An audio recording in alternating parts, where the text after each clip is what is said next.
mooy attirer des investisseurs ici tey boo indi woon ay investisseurs ici Kaolack je vais te révéler un grand secret aujourd'hui Kaolack a 3 millions de tonnes de marchandises dans le port de Kaolack 3 millions de tonnes aujourd'hui Kaolack niñ ko le plan d'urbanisme Kaolack permettre ko mu am ay entrepôts mu am ay capacités de stockage donc 3 millions de tonnes yooyu souvent ça va d'ailleurs vers l'intérieur du pays ça va vers la Gambie ñun on peut être un point de stockage ici mais pour être un point de stockage il faut que tu aies une route à part la route qui passe de Kaolack et qui vient ici il faut que tu aies une autre route pour venir une route pour les gros porteurs une route pour camions yi yoo xam ne foofu bu ñu jógee port Kaolack ñoom xam nañ ne am nañ fu ñu indi entreposer ko du mu la wax nag fa lañ koy entreposer parce que loolu ay waxtaan la yoo xam ne beneen kii la. c'est hors antenne quoi. Voilà.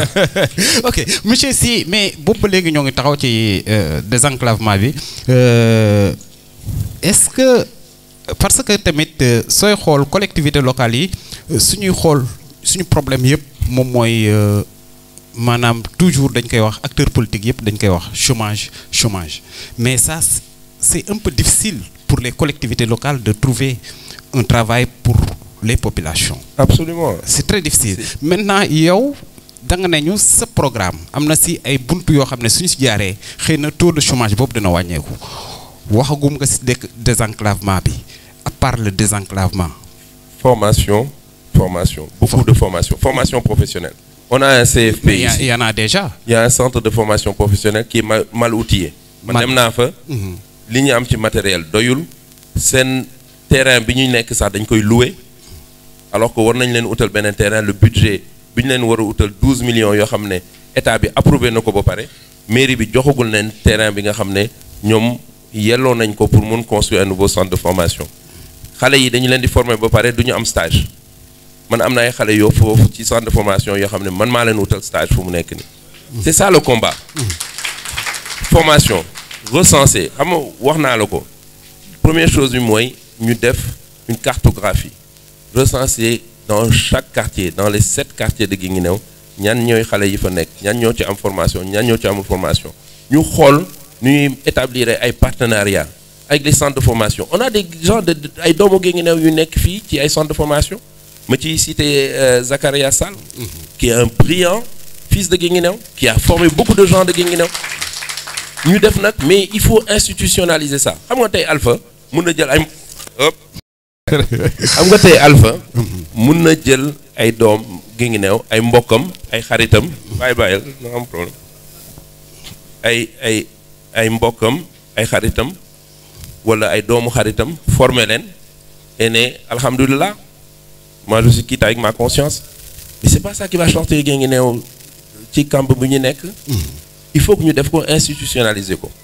mairie mun na am ay convention yu muy signé pour ñu former ay doomu Guinguinéo mu koy suivre donc loolu benn la beneen bi autonomisation des femmes xam nga autonomisation xam nga suñu jigéen yi ay jàmbaar lañu. ñi ngi def lu ñu mun avec les maigres moyens yi nga xam ne am nañ ko ñun nag dañu leen war a faciliter l'accès au crédit. bëri na ñu koy wax nag mais bëriwul ñu ko mun parce que dafa am yoon yoo war a topp pour mun a am certain niveau de crédit ak taux d'intérêt yoo xam ne dina la permettre nga am loo xam ne di nga ko mun a dencal sa bopp. mais monsieur Sy foofu noonu man bëgg naa leen interpeller muy politique yëpp hein depuis plus de 20 ans 30 ans on parle de l'autonomisation des femmes.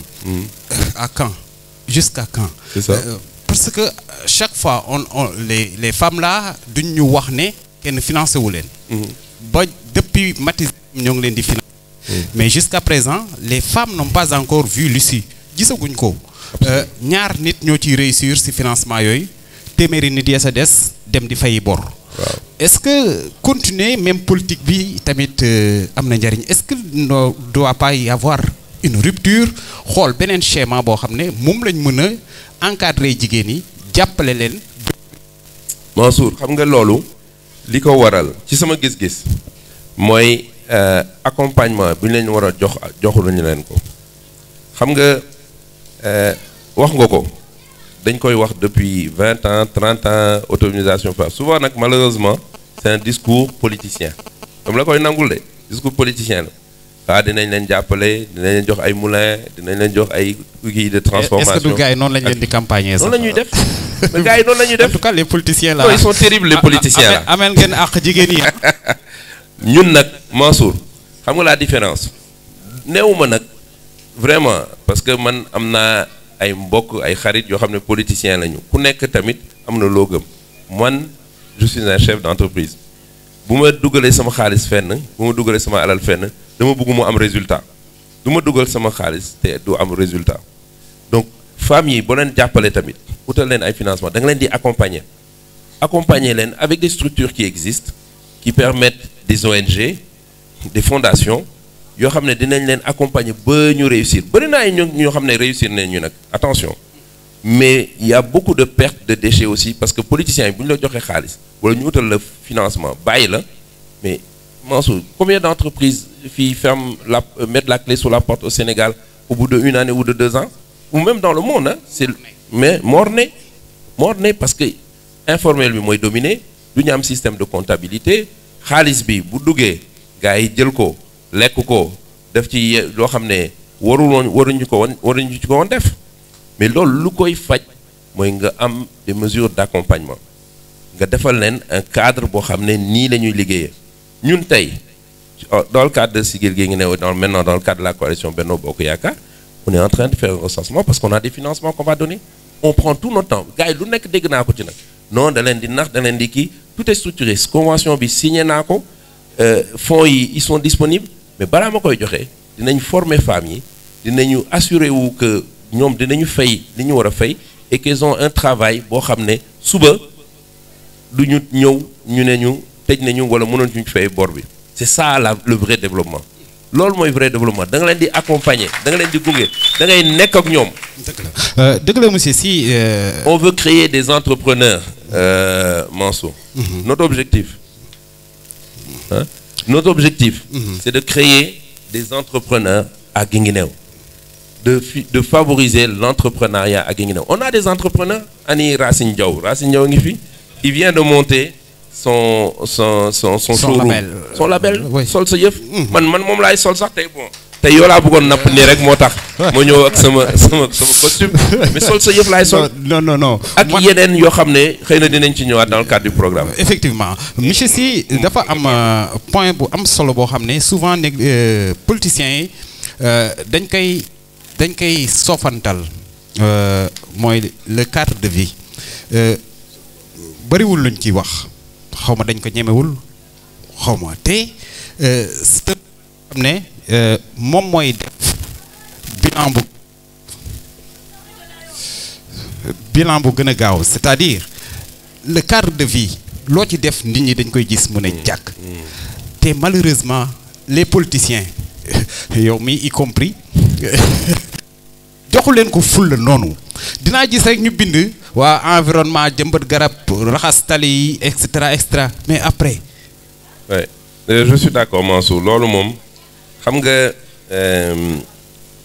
si je devais faire un constat comme le tien ci li nga wax xëy na li waral loolu rek mooy dañu am tellement de priorité Guinguinéo tey xam nga boo nit ñi boo leen waxee ay waxu garab ay waxu espace vert ak yooyu dañ la naan ñun suñu problème fu mu nekk ni dépense su tey la du ay espace vert mais c'est une erreur li mu lay wax man sama programme dafa am benn axe bu ñu tuddee sama programme ñett la dañu ne benn juróom-ñeenti ponk ak téeméeri action benn bi mooy benn commune mooy suñu commune bi ñu bëgg ñu ñëpp mooy Guinguinéo benn vision benn gis-gis bi mooy ñu suqali Guinguinéo ak benn équipe mais bu ñu nee benn équipe nag waa Guinguinéo yëpp war nañ ci gis seen bopp parce que ñun bu ñuy liggéey du doon conseil municipal rek dina am conseil municipal les services rattachés à la mairie ak Guinguinéo doomu Guinguinéo bi yëpp nañu jàpp ne ñoom ñu ngi ci biir programme mu suqali Guinguinéo boobu benn nit mënul def benn nit nee nañ benn lam du yëngu du dëgg donc boobu la juróom-ñeenti action yi nag am na boo xam ne dañ ci ko tudd rek cadre de vie et environnement man ça me permet c'est l'occasion aussi me rendre hommage sama waajur bu góor di doomu Guinguinéo du ma bàyyi sax ma naan damay def benn programme wala damay def benn réalisation te dugal ma ci cadre bi moom depuis 3 ans chaque année moom mooy jël ay garabam jël ay gabillons reboiser Guinguinéo gi yëpp bàyyiwul benn tali bàyyiwul benn koñ cimetière bi mairie bi fu nekk man sax man daf may tordre le bras buy dem ne ma hé joxal sa contribution te man sax waajur bu góor mooy sama lépp fu mu nekk nii donc loolu dañ ci war a bàyyi xel parce que ni ngay vivre day jouer aussi ci sa mentalité te lu bëri maa ngi koy wax benn sama benn xarit lu bëri ci li ñuy bloqué ci suñu mentalité la ragal wala bañ xam fii sa xel mun a egg moo lay bloqué ci say réalisation monsieur Sy il faut ñu xaw a il faut ñu accélérer mais non waxtaan bi ñun dañ koy yokk tey du ñu def 1 heure man ak yow en tout cas moo gis nga ba sànq ñu yokk ko de ah ñu fanaan rek dañu fanaan rek ba suba teel waaw maa dañu teg ataaye bi ñu daal di continuer damay ragal ñu jël si ma man waaw dégg naa nag sa waajur dafa waaw yàlla na ko yàlla saafara allahumma yàlla na ko yàlla saafara c'est que quand on parle de collectivité locale à l'instar du Sénégal jeunes yi dañ cee am doole mais souvent jeunes yi politique de jeunesse amul ci Sénégal maanaam dañuy xaar ba affaire bi taxaw rek ñu ne jeunes yi nañ leen defal lii mais mënuñoo toog rare ngay gis ci candidat collectivité locale mu ne la man su ma yéegee sama politique fii laa koy commencer fii ak 5 ans yi fii laa bëgg a àgg pourquoi toujours ñuy xaar nawetaan jot pour ñu wax ci statut jeunes yi pourquoi toujours ñuy xaar école tijji pour ñu wax ci élèves yi seen école bi fu ñu war a ci ainsi de suite est-ce qu'il n'est pas temps maintenant nu ñuy waxee budget programme maanaam ci beneen fànn ñu étaler ça dans le mandat bañ ko def ay pàcc yoo xam ne at bu nekk ñu répéter la même chose alors que le problème ne sera jamais réglé. waaw loolu moom dam ci ànd ak yow c'est le problème loolu moo créé aussi souvent problème chômage des jeunes loolu moo créé manque de planification. mais est-ce qu'avec vous tu es prêt pour une rupture par rapport à ça? non programme bi. programme baa ngi nii Mansour je vais te le donner. xam naa nag du doon fii lañ koy gën a élaborer mais boo jëlee. waaw jot naa ko bi jëm waaw jot nga ko xool. jot naa ko yër. non seulement pare naa pour rupture mais man dama ko tàmbali. parce que man stade bi xam ngeen lim ci def. coow li bari na ci. coow bi bari na ci mais nit ki même bu ci def même bu fekkee ne nee nañu li ma wax laa ci def defuma ko ci. non mais bu fekkee ne def naa ci sax 100 francs. monsieur Sy. waaw tungu ne du teew ñuy nettali. xam nañ ko noonu lañ koy waxee. waaw ñuy nataal. ñu nataal. wax bu nekk dégg nañ ko fii ci Guinguinéo. absolument. la version de monsieur Sy. la version de monsieur Sy Mansour c'est que ce stade-là c'est une demande sociale c'est une demande de la jeunesse.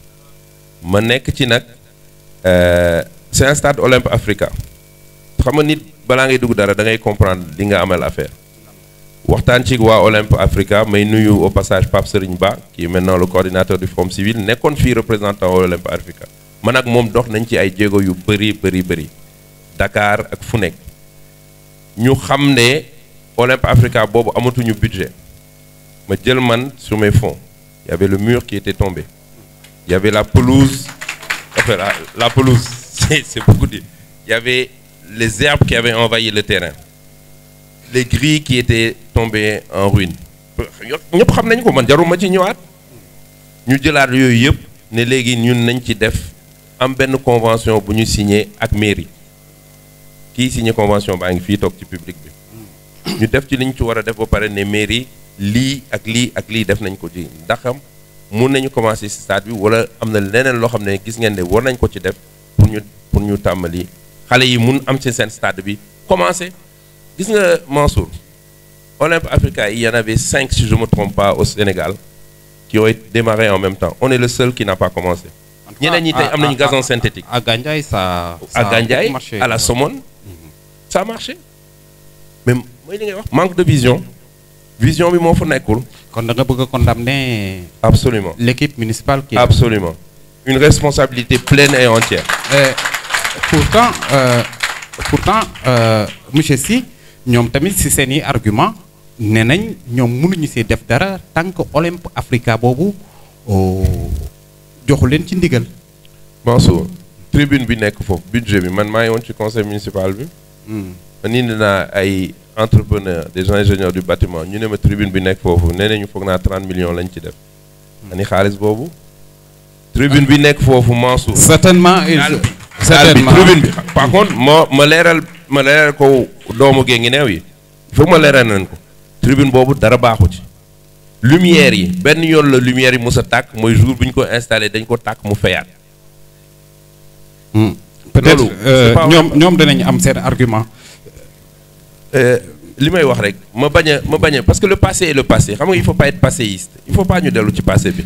lii da nga ma ci tukk rek mu mun a kii man sama programme. ñetti weer. ñu delaat kii bi liggéey ci j'ai discuté avec le président du comité olympique aujourd'hui qui est un ami. On va travailler pour remettre ce stade-là. Nous disons que jeunes.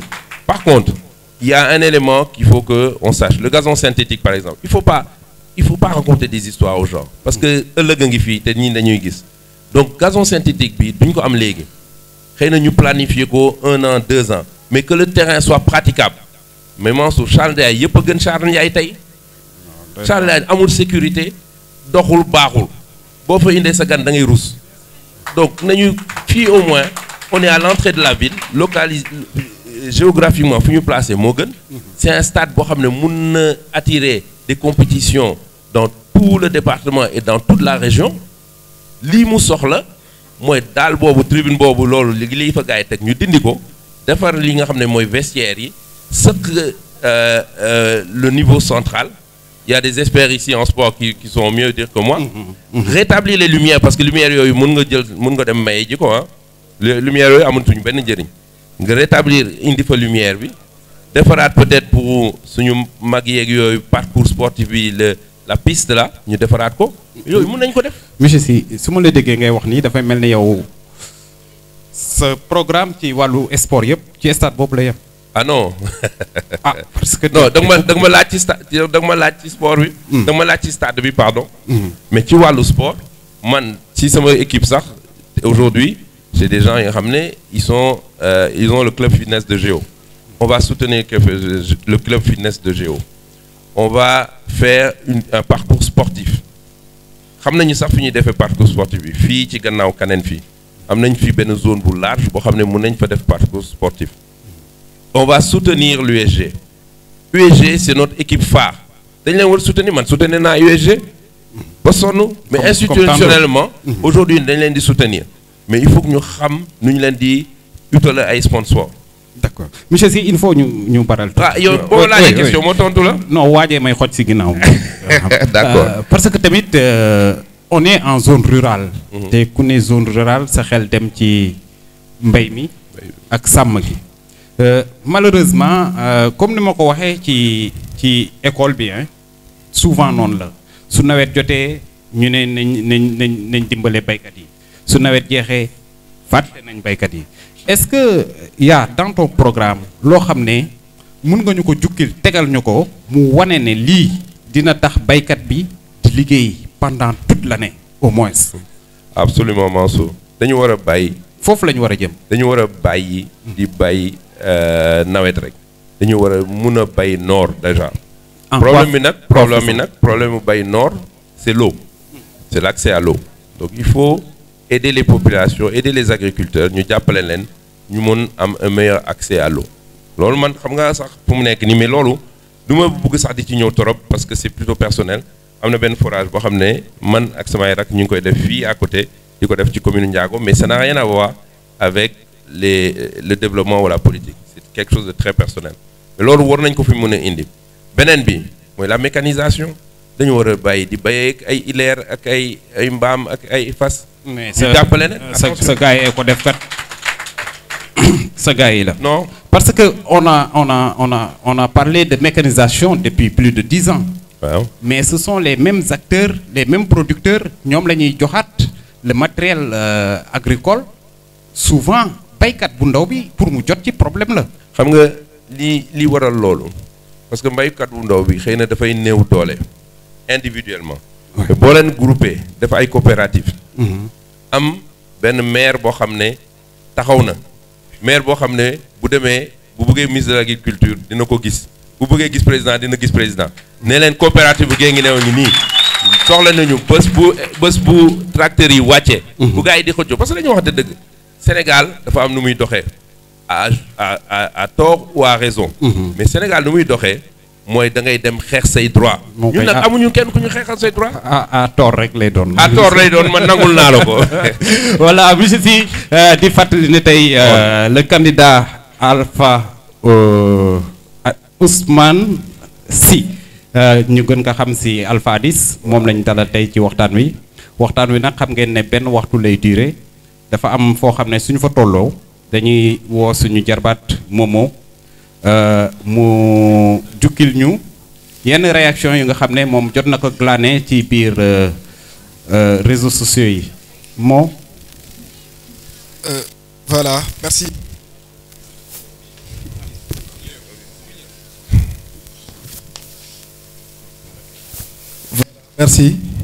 Merci monsieur Mansour ci say pertinentes questions également merci à l'invité monsieur Alpha Ousmane Sy aussi si say pertinentes réponses comme niñ ko waxee woon dès le départ émission bi day daw ci Facebook Live di daw ci Géo TV di daw ci Saloum TV et que loolu c'est pour permettre doomu Guinguinéo yi nga xam ne nekkuñu fi aussi ñoom it ñu mën a participer ci émission bi soit à travers des questions ou bien des contributions donc tey ñu amoon 3 à 4 questions xëy na benn bi tonton Mansour ñëw na ci mu concerné woon stade Guinguinéo bi amoon quelqu'un ku demandé woon ne monsieur Alpha nañu expliquer un peu ci problème stade bi ndax bari woon na ci te loolu yaakaar naa ni tonton Mansour posé na la ko beneen question bi muy un étudiant qui demande dans le programme de Alpha lan moo ci wàllum étudiants yi ci programme boobu noonu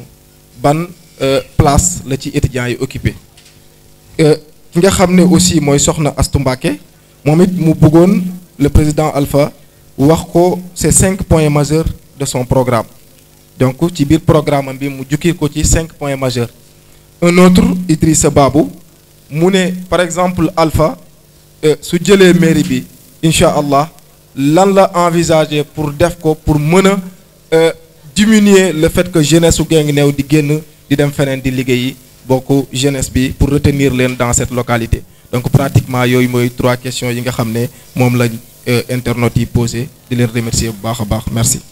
d'accord. jërëjëf monsieur. oui Mamadou. bon stade bi foog naa jarul ñu ci ñëwaat. si daf ñuy tardel. waaw on en a beaucoup. stade bi on en a beaucoup parlé mais foog naa de lu ñor jeunesse su Guinguinéo la et c'est un centre de développement. un stade c'est pas juste un stade. les étudiants xam nga étudiants yi déjà maa ngi nuyu Mamadou qui était le président des étudiants de Saint-Louis avec qui j'ai beaucoup travaillé. étudiants yi man sama gis-gis c'est dans mon programme. Ils ont des problèmes de logement. Mais ils ont des problèmes de logement yoo xam ne chaque année même chose la man jot naa leen jàppale ñeneen jot nañ leen jàppale. mais chaque année c'est récurrent. Tant que réglé wuñu ko de manière définitive on n'a pas réglé le problème des étudiants. En quoi faisant man nag li ma wax mooy dañuy ut un logement boo xam ne la mairie va se mettre avec des partenaires ñu acquérir un logement boo xam ne Guinguinéo moo koy moom ñu fa dugal étudiants yi génération après génération. xam nga ça peut paraître utopique parce que dañu naan mairie fa lay jëlee xaalis bu muy jëlee loolu mais Mansour je te rassure je suis pas un utopique. du ma nit boo xam ne damay gént. di nag fi di léeb ak yooyu. benn bi le foncier mooy terrain bi fan lañ koy amee aujourd'hui l'État peut mettre à disposition des terrains à Diamniadio. Il y a des unités développées par l'État où ils te disent que si tu as un projet ñoom ils te donnent le foncier. Moi je me battrai pour qu'on ait le foncier à coût moindre ou à coût zéro. Ensuite tu fais une structuration bi mooy lan mooy nga ut ay entrepreneur ut un financement et tu te débrouilles pour que une partie de de ce que tu vas construire soit une partie commerciale. Ça veut dire que tu as une partie xam nga quand tu fais un immeuble aujourd'hui boo tabaxee benn immeuble tu as des revenus qui viennent pour l'immeuble et tu as 10 appartements dans l'immeuble. En réalité tes revenus doivent pouvoir couvrir au moins 6 à 7 appartements. C'est ce que va te demander la banque. Sur le coût des appartements. Les revenus yi ngay jël ci appartements. Mais tu as toujours une marge, boo xam ne mooy sa marge bi ngay denc. Donc c'est ça la structuration. Donc ñun mun nañu tey en tant que commune, je le dis bien en tant que commune, ça c'est au Sénégal, je pense, je doute que des gens y aient pensé. Mais en tant que commune, on peut avoir du foncier, trouver un financement et avoir des gens qui achètent des appartements dans l'immeuble pendant que nous, nos étudiants, on leur construit 2, 3 appartements yoo xam ne ñoom ñoo koy moom wala commune bi moo koy moom du ñoom ñoo koy moom sax commune bi moo koy moom. Comme ça année par année ñu mun a am kii. Il faut régler ça de manière structurelle. Pour les autres nag c'est plus compliqué parce que tey ñi nekk Dakar UCAD ñoo ëpp ci étudiants yi. ñeneen ñi nga xam ne ñi ngi Ziguinchor Bambey Diourbel ak Saint-Louis dinañu débrouiller wu pour xool nu ñu leen di subventionner. Si on règle le problème des étudiants de l'UCAD, je crois qu'on a déjà réglé la plus grosse partie du problème. Ñeneen ñi, on va continuer à les subventionner, on va continuer à les accompagner. Il faut aussi que les doomu Guinguinéo, man nee naa leen jàpp naa leen, mais il faut que notre diaspora s'implique, mais de manière institutionnelle. Tey bëri na ay doomu Guinguinéo yu nekk Paris, yu nekk Italie, Brescia, tey j'ai vu quelqu'un qui était à Brescia, yoo xam ne bëgg nañ jàppale Guinguinéo. Doomu Guinguinéo foo gis il est fier de Guinguinéo. Il est fier, dafay bëgg ay mbokkam, mais du xam fan la ko jaarale. May nuyu Abi Doucouré au passage, Mousso qui a beaucoup fait aussi. Effectivement. Et di nuyu la famille Kanouté, Abdoulaye Kanouté aussi, qui font beaucoup. Mais si on fait des partenariats, si on est capable même d'aller les voir, parce que gars yi dañu naan non Alpha boo leen ko fale avion am lay jël dem fii teg fi kenn rek dem. Mais bu ma jëlee sama avion te dem indil dara Guinguinéo xanaa nit ñi duñ ci kontaan. Monsieur Sy voilà très bien parce que tamit dafa am si sa njëlbeen wax dem nga ba cité monsieur Diop de Sandiara. Serigne Gueye Diop. Serigne qui est Gueye un Diop. ami. Oui man ku ko fonk laa. Ni mu développé Sandiara dem nañ ba doomu Sandiara yi pratiquement léegi soxlaatuñ génn Sandiara. Guinguinéo qu'est-ce que vous réservez à Guinguinéo pour que doomu Guinguinéo mun a des fii si Guinguinéo. xam nga Serigne Gueye Diop c'est un ami, c'est un mentor. Mais li Serigne Gueye Diop mën en toute humilité parce que yàlla rek mooy joxe. Ni da ngay sabablu da ngay am yéene. Li Serigne Gueye Diop mën ba def ko Sandiara man mun naa ko def lu ëpp fii Guinguinéo. mais moo wax la lu tax. waaw kay. wax naa la ko sànq. Serigne Gueye il est Sandiara c'est après Mbour. Moom son avantage c'est qu'il est sur la route donc il a monté une zone économique spéciale. Dégg nga il est parti de rien. Mansour suñu gaar bii ñuy yore fii waa campement war ci jëriñoo parce que sànq sax dama ko fàtte cadre de vie décharge bi nga xam ne ñi ngi koy def campement nit ñi dëkk foofu dañ ko fay dindi dàq ko mu dem ci àll bi. Mais suñu gaar bi nekk fii lan la ñu def ñu ne train bi taxaw na rek na ñëpp toog seetaan bi tax yi dugg fa kii yi xar yi dugg fa les entrepôts sont en train de tomber en ruine. Il y a un projet là-bas, c'est un projet logistique. On a déjà des entrepôts, on a déjà un espace.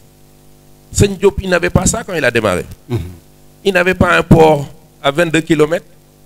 Moi, j'ai un port à 22 km. Waxtaan naa ci déjà ça ak autorités portuaires yi nga xam ne ñoom ñoo yore port Kaolack, dont Serigne Boub, qui est le président de la chambre de commerce là-bas. Parce que ñoom aujourd'hui, on peut leur ouvrir une porte pour que venir faire du travail ici, même dans notre zone. Par contre, il faudra l'accompagnement de l'État. Parce que zone boobu tey ça appartient au chemin de fer du Sénégal. Waxtaan boobu dinañ ko am ak ñoom parce que ñun am nañ ci suñu wàll autorité bu ñu soxla dinañu dem ci yow ne la léegi fii liñ fi bàyyi ay atekey at mu mel ne amul benn valeur alors que tey suuf entrepôt même la gare valeur bi mu am c'est des milliards et des milliards et des milliards qui sont ici en train de dormir. nañu yeewu. Effectivement nañu yeewu. donc pour répondre à ta question. loolu mooy permettre aussi exode rural bi ñu renverser ko. parce que effectivement man dama koy wax souvent nit ñi dañ ma naan noo utal ñu liggéey loo ñu am lu ñu am Dakar baax na mais doomu Guinguinéo ba jël yóbbu ko mu dem fayeeku 30 000 40 000 francs. fay loyer kii fay loyer fay transport am fay électricité am bu week-end mu bëgg ñëwaat Guinguinéo mais du ci génn. lii gën mooy ñu créer fii les conditions ba doomu Guinguinéo yi mun am ay salaire même bu dee salaire bi du doon comme dans les salaires du pétrole et du gaz yoo xam ne du mu ko tudd fii parce que dañ ma ci jëw mais bu doon sax 200 000 francs par mois wala 150 000 francs par mois sa kër famille ngi fii tu fais vivre des gens dans ta famille mun nga dem dugg ci marché bi loolu mooy li ñuy wax économie circulaire loolu boo ko defee rek commencé nga dundalaat dëkk bi te loolu Mansour waaye lépp benn projet rek tey dans l'état dans lequel Guinguinéo est mun nañu commencé dundalaat dekkel yaakaar Guinguinéo suqali Guinguinéo. ok merci monsieur Sy pratiquement ñoo ngi jëm ci cappaandawul émission bi. non man doy le ma non ma dama lay toj non damay bañ ñu ne ma da nga faral Alpha. non Mansour kenn du la wax loolu. parce que ba ngay ñëw am na ku ne ma ne non Alpha wartu woon nangu ñëw sax parce que yow farook moom. ma ne ko non kon yow am nga problème. parce que man kenn mënut a wax ne fii la far. merci c'était citoyen Guinguinéo nga. C'était une petite parenthèse. J'ai suivi tes émissions. Et puis si on suit les gens on risque de ne rien faire. Absolument. ok absolument. merci lii lépp Alpha nga fi wax ci nësër maanaam li nga nam a def pour Guinguinéo lépp moo nickel moo rafet est-ce que ce programme là impact bu mu waroon a def pour adhésion si sa mouvance yëg nga ko sentir nga ko ci population bi ou bien le programme n'est pas bien porté vers les populations. Si je pense qu'aujourd'hui waa Guinguinéo yeewu nañu. man sama gis-gis. mooy doomu Guinguinéo yi yeewu nañu. c'est fini Mansour. ma defaraat question bi. waaw mu gën a gaaw. waaw ndax li nga présenté waa Guinguinéo dalal na sa xel ne wan ne waa Guinguinéo ànd nañu ak yow ci projet bi. ma ne la waa Guinguinéo yeewu nañu. xëy na benn aspect rek tey nag yaa ngi ma ci jàppale yaa ngi jàppale Guinguinéo la ñu amoon mooy waa Guinguinéo dañu doon wax Alpha dañ koy dégg mais xamuñu ko. parce que man liggéeykat la nekkuma woon ci terrain bi bu xew amee ma dem toog ci xew. bu dëj amee ma dem jaale ji wala dinaa ko def nag parce que da ngay am couleur ak nit. mais li ma gëm mooy. parce que tamit ça ce sont des réalités. c'est des réalités Mansour nee naa la jàppal ma jàpp bi mu koy teg. jàppal ma jàpp du pas moins de je crois 25 à 30 millions yoo xam ne defar nañ ko fii ci kii bi. kenn gën a mën social. kenn ëpp lu mu def ci social lu ma leen def mais je le fais avec dignité. amul benn ramadan benn kii koor benn tabaski boo xam ne jàppale wu ñu nit ñi donc le social mais da nga koy teg ci wàllu social. liggéey da nga koy jox àqam. donc nit ñi dañu doon wax xamuñu Alpha dégg nañ lu ñuy def lu baax dégg na lii moo ko def lii moo ko def léegi nag foog naa ñi ngi commencé xam parce que ñi ngi def ay proximité. yaa ngi may jox occasion tey may waxtaan ak ñi nga xam ne ñoo ñu suivre en ligne. et tey vraiment gis nañ ko les jeunes par exemple sont mobilisés les jeunes sont debout Mansour les jeunes sont prêts 23 janvier dinañ ko gis. di ngeen gis loo leen musul gis. Guinguinéo. d'accord moo dafa mel ne am na benn laaj boo bëgg a laaj mu gaaw waaw. waaw xam naa ne normalement. oui parce que. temps bi jeex na. oui oui mais ñuy demander ñu ngi demander à ce que nañ leen yokkal temps bi. donc juste 5 minutes rek lañ ciy yokk aussi. parce que aussi am nañu mais internautes yi ñoo koy demander. que na émission bi continue. am na benn question bu ñu répondre. oui effectivement les 5 points de mon programme. ma citeel la ko. d'accord.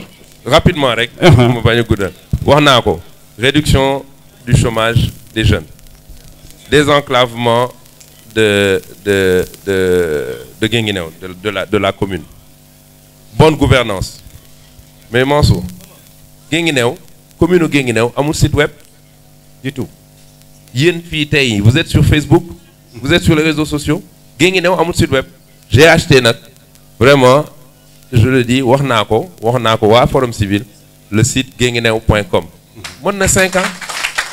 maa ko jëndal sama bopp te dinaa ko jox commune bi du ñu fay dara man maa leen koy jox au nom de en tant que citoyen de Guinguinéo. mais amoon na waaju ko fi yoroon. non jaay ko bu ma sorxo 5 ans. Ouais. Et pourtant les gens en avaient besoin. Même si c'est pas la commune, il y a d'autres acteurs qui ont besoin de cet outil. Si tu excuse-moi hein, je vais être un peu kii. boo leen ko joxee xamuñu luñ ci def loo ci lan la ñu jëriñ. waaye mais nag. tey aujourd'hui moi je te dis je suis dans le conseil municipal bëgguma wax.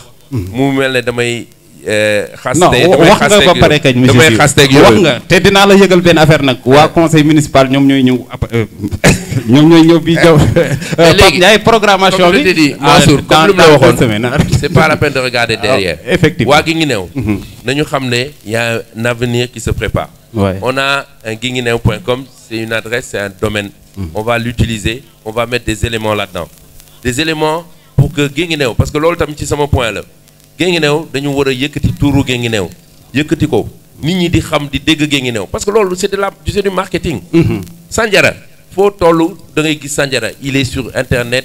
Il fait du branding. wax naa ko on va faire du consommer Guinguinéo du made in Guinguinéo loolu tamit dinañ ko am. artisans yi dinañu am. dama am conseiller spécial nag attention. non bi yow ko li nga am kenn amu ko. non vraiment parce que. mën naa ko muñ mënuma ko muñ. en tout cas affaire bi mel na ne ab soto. ab soto la artisan Guinguinéo yi dañu war a mun a am benn plateforme bu ñu publier bu ñu montrer leurs produits bon Mansour temps baa ngi ñuy bëgg a déborder de dafa am loo xam ne nag da ngeen ma may. loolu c'est moi. qui veut revenir xam nga bu may posé laaj ngeen ma am na lu moo xam ne il faut que ma wax ci tey. dafa am ay événements yu am tey yoo xam ne vraiment dama koy déplorer. des événements yoo xam ne ñun ñëpp ñaxtu nañu ko mu jëm ci wàllu tension ay confrontation yu am entre man samay militants. ak ay militants beneen candidat.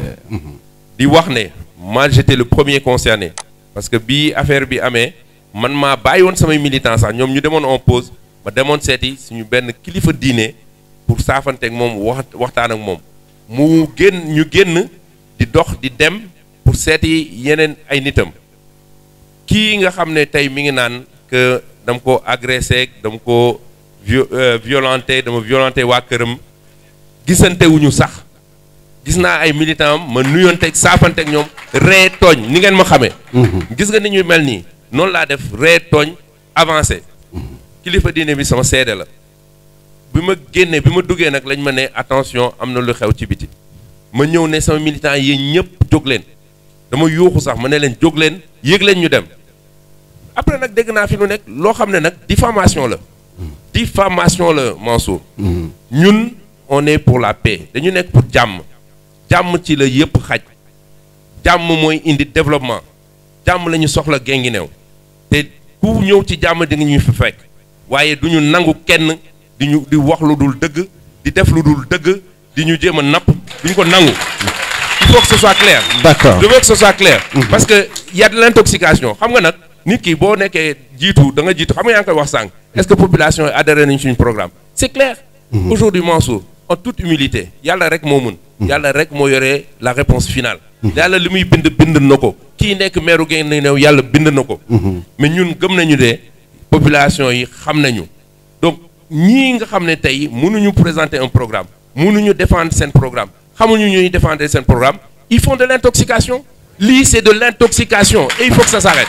Ok, merci beaucoup monsieur Sy. C'était une petite parenthèse on te le concède parce que tamit c'est période campagne électorale lañ nekk. Moi à mon nom personnel je déplore cette violence parce que dafa am yoo xam ne ñun ñoo ko gàlloo samay waxee ne ñun ñoo ko gàlloo parce que laataa ñuy door campagne électorale bi responsable yi nga xam ne ñoom ñooy xëccoo dëkk bi yëpp dañoo daje ci benn randonnée ku nekk wax kàddu yooyu ñoo ngi circuler ci réseaux sociaux yi donc responsable yooyu de quelque bord bu munti bokk war na œuvrer pour que jàmm jooju ñu continuer ko ba campagne bi jeex ñu voté mu jeex waaye njaboot ji dañ ci am solo parce que y a aussi des observateurs gis nga problème yëpp lu ci ëpp nañ ma baal ce ne sont pas les responsables mais ceux qui suivent les responsables nañu delloo ci waat xel yi ku nekk supporter sa mbër ku nekk dem propagande ku nekk dem proximité te lenn tamit dinaa ko déplorer fii Guinguinéo nekkul chasse gardée wu kenn benn quartier nekkul chasse gardée wu kenn vraiment li may bañ mooy non attendez li may bañ mooy ñuy Alpha Kaneen la dëkk kenn war faa dem maire Daba Thiéréer la dëkk beneen candidat war fa dem kële campement la dëkk kii ma ko débat non campagne électorale wax dëgg yàlla commencé nañ ko ci jàmm turbine bii daf ma permettre man ma ñaan à mon nom personnel que ñu àggale waat ko ci jàmm parce que tamit lépp loo munti wax jàmm ko gën. jërëjëf c'était une parenthèse. il fallait fermer sur ça.